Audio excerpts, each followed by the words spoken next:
MZTV.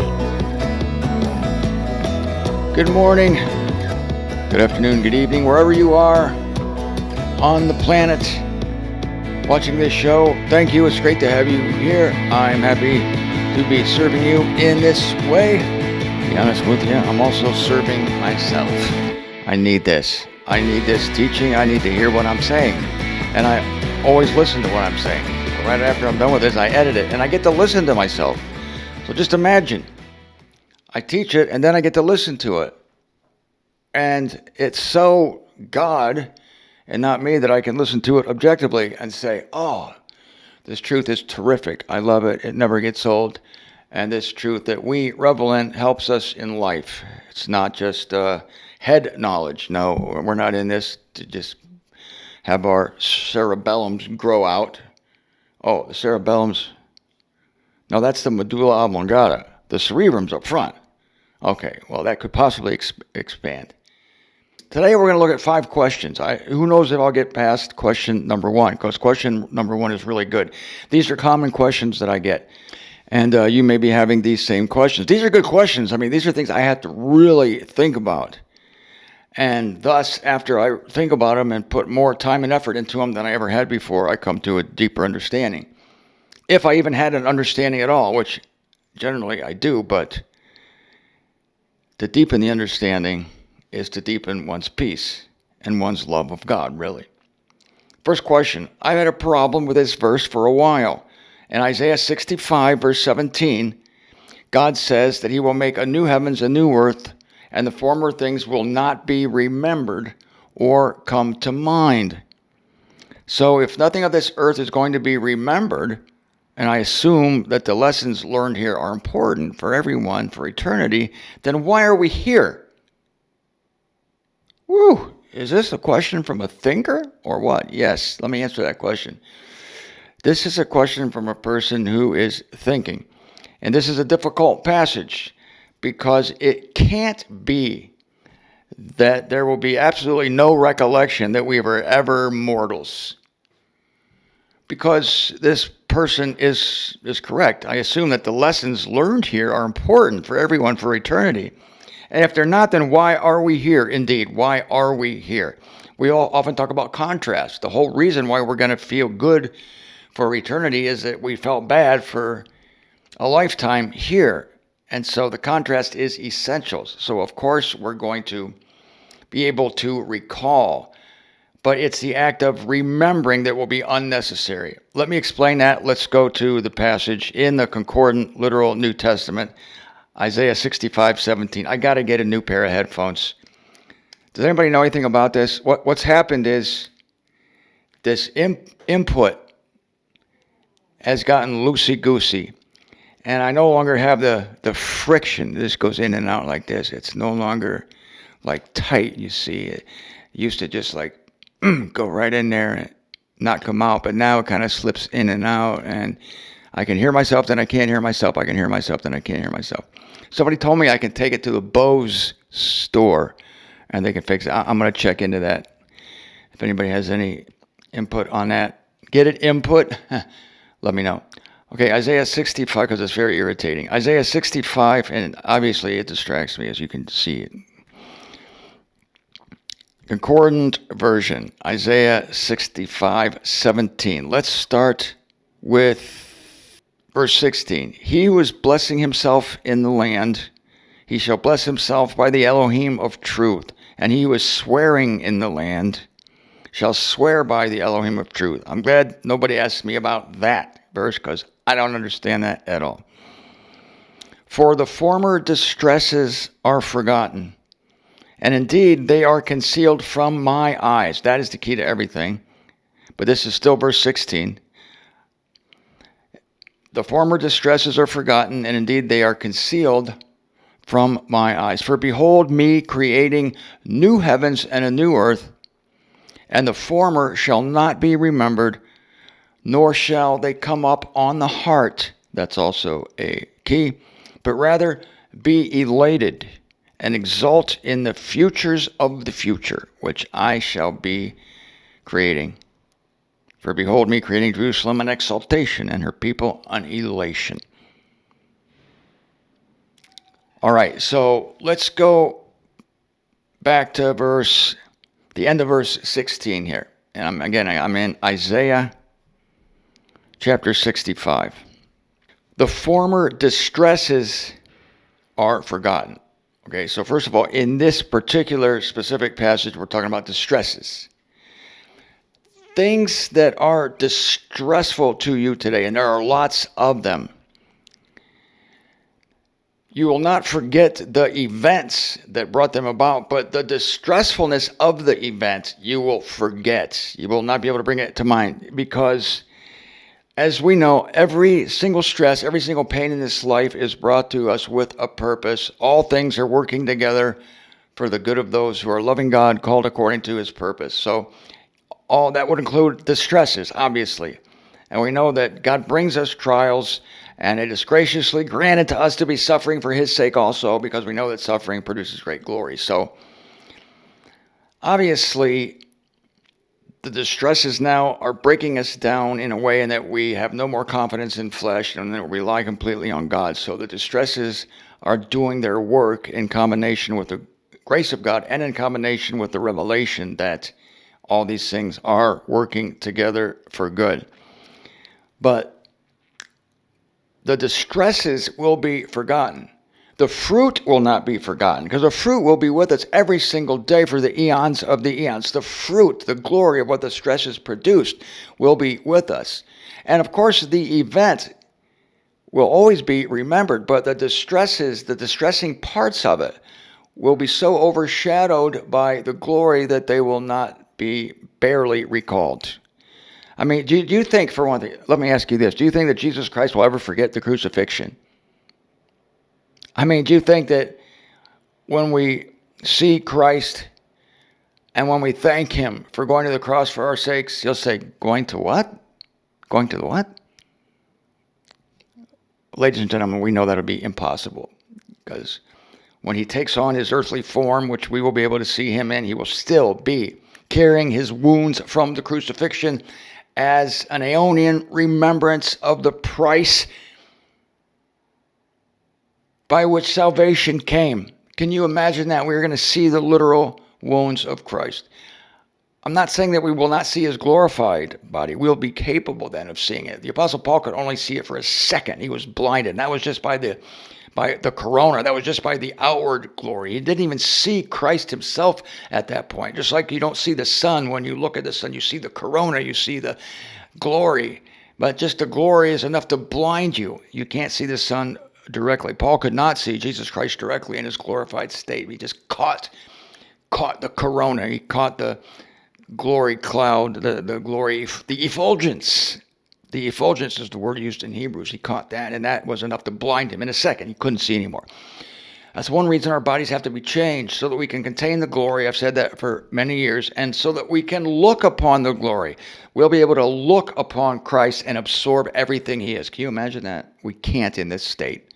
Prove it. Saul on the road to Damascus. He couldn't even grasp the outer edges, the effulgence, the corona of Christ glorified. That's where we're going to have to be changed. New eyes, new ears, new mind, the mind of Christ. Still human beings, but glorified human beings. God creates a new humanity. He doesn't throw humanity out. Are you kidding? He's worked too hard on it. Have we gone through the entire old humanity just to get rid of humanity itself? No. We need the old humanity to stand on its shoulders to appreciate the new humanity. You see, the common word is humanity.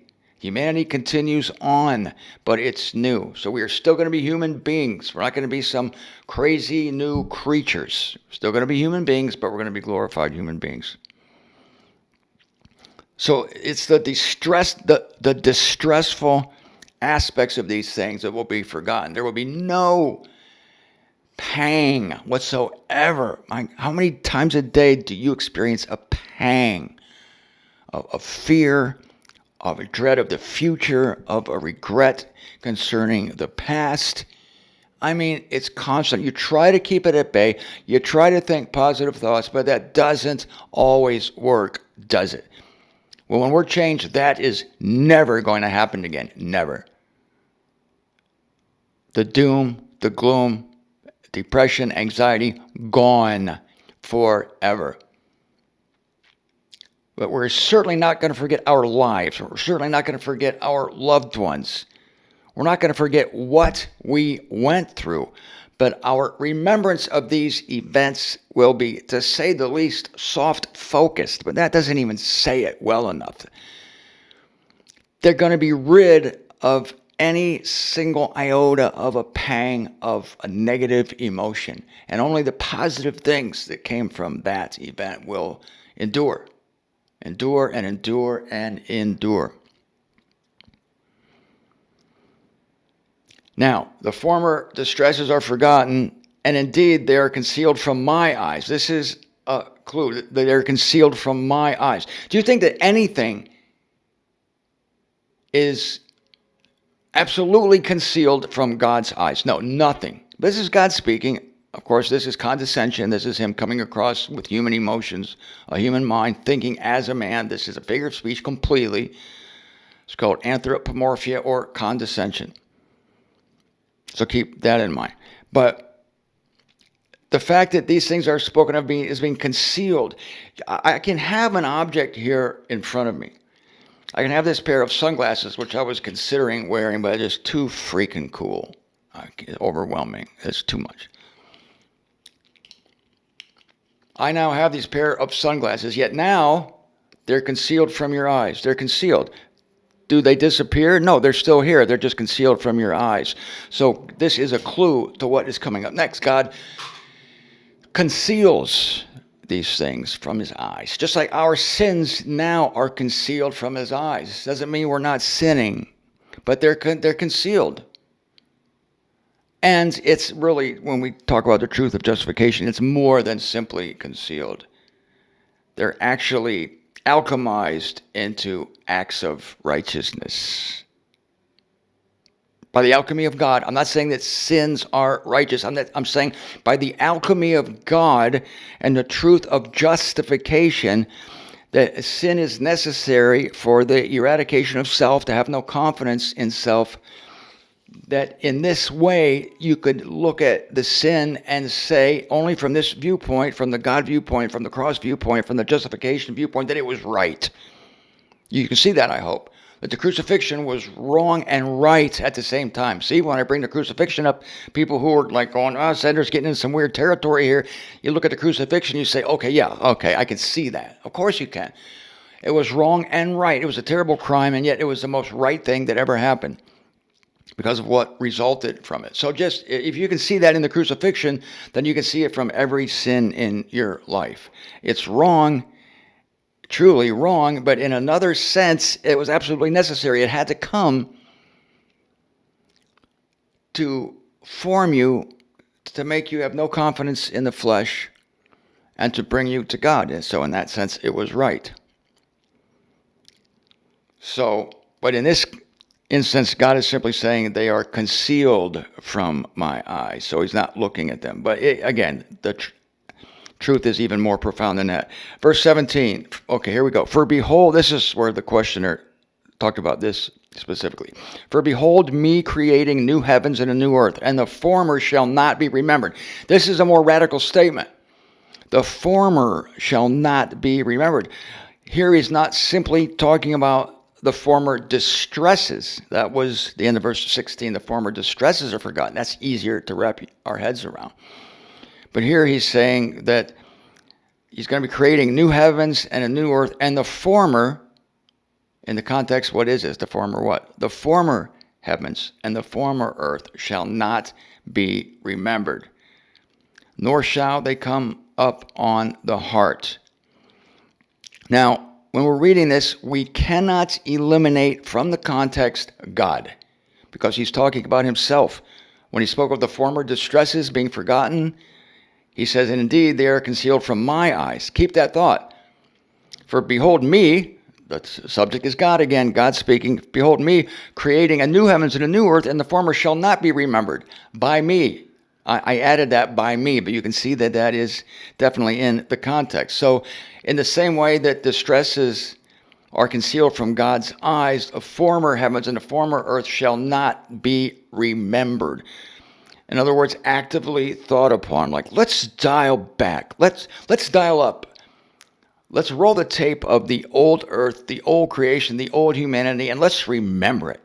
Let's just sit around the campfire, like we like to do today. Sit around the campfire, sit around the dinner table at the Thanksgiving meal or something, and remember things that happened in the past. What God is saying here is that these old things will not be remembered. They'll be cherished. They'll be in the database. There'll be events that are consciously noticed. You see, I'm trying very carefully not to say the word remembered. They're consciously noticed, but remembered is an active bringing up of an event like we do today. Now, I'm applying this to us now. But of course, if we're speaking of God, let me do this first. When we're speaking of God, he is not literally not remembering this. Because God is part of the topic here. The former shall not be remembered by me. The former heavens and the former earth shall not be remembered by me. Do you think that that's absolutely true? No, it's not true. It's just, God's not going to bring it up. He's not going to remember it. He's not going to say, hey, people, don't forget about that old earth and the... He's not going to say that. Of course, he's not going to literally forget that it happened. Hey, God, you remember when you created the heavens and the earth in Genesis 1:1? What? The what and the what? I have no remembrance of that whatsoever. Could you show me the verse? Oh, look at that. I seem to have some memories being stirred up. Let me see. Let me concentrate. It's not that at all. It won't be necessary for these things to be remembered. Nor shall they come up on the heart. That is a key too. Okay, so I was beginning to tell you about how we remember things. Constantly fussing and fretting over the past. Constantly what I should have done, what I could have done, what I would have done, what I wish I had done. Remembering, going back, all the things, all the mistakes you made, and just marching them on the stage before you to in each memory causing a pang. Former things. But this is not even talking about former things. It's talking about the former heavens and the former earth. I'm just taking it a step further. And I'm telling you that even the former things shall not be remembered in that sense. Can you imagine not having to remember them? Knowing they happened, having them logged into your consciousness. But there's something about the word remembering that is an active drawing upon an event. Something's going to be so different about the way we see these events that the word remembering is going to be out of it completely. But I think the key is really, nor shall they come up on the heart. The heart is the emotions and the feelings. The mind will not, this is it, I think, the mind at that time will not need to dwell on the past. It will be aware of the past, but will not need to dwell on the past. I'm satisfied with that. Our minds will, of course, be aware of everything that happened in our past. In fact, more details than we can recall now. They say that people only use, 10% of their brains, 15% in my case. So I think it will be that when we are changed, we will be aware of even coming through the birth canal. We will be aware. I want to use that word aware in contrast with the word remembrance. Remembrance is more like a forced mulling upon. And sometimes when we have memories, when we remember things, they're pleasant. Other times they're very unpleasant. Awareness is a much colder term. And that's exactly what we want here. We want a colder term for this. Because we don't want any emotions associated with remembrance. Even good emotions are going to be replaced with something that can't even be described now. We think that good emotions, good feelings, good thoughts are as good as it gets, but even these pleasant things pale in comparison with what is coming. So this awareness will be on a high spiritual level. No longer will the mind be forced to grovel in the past, to remember things. In fact, remembering something sounds like work, doesn't it? doesn't it? Like, let's get together and remember things. But to have a constant awareness of who you are and what you've been through, that so super exceeds remembering things. Remembering things will be an insult. It's like when I come up to you after we're snatched away and I say, do you remember when, or go up to Jesus, hey Jesus, you remember when you were with Peter that one time and he said he was going to save you from the cross? And Jesus says, oh, let me see. Oh, yeah, I remember. What an insult. These things won't be remembered in that sense. See how delicate this is? But we're making progress here. It's an awareness, but not a conscious dragging up.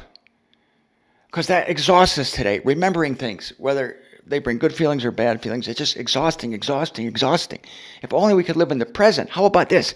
If only we could live in the present with a perfect awareness of the past. Now there we go.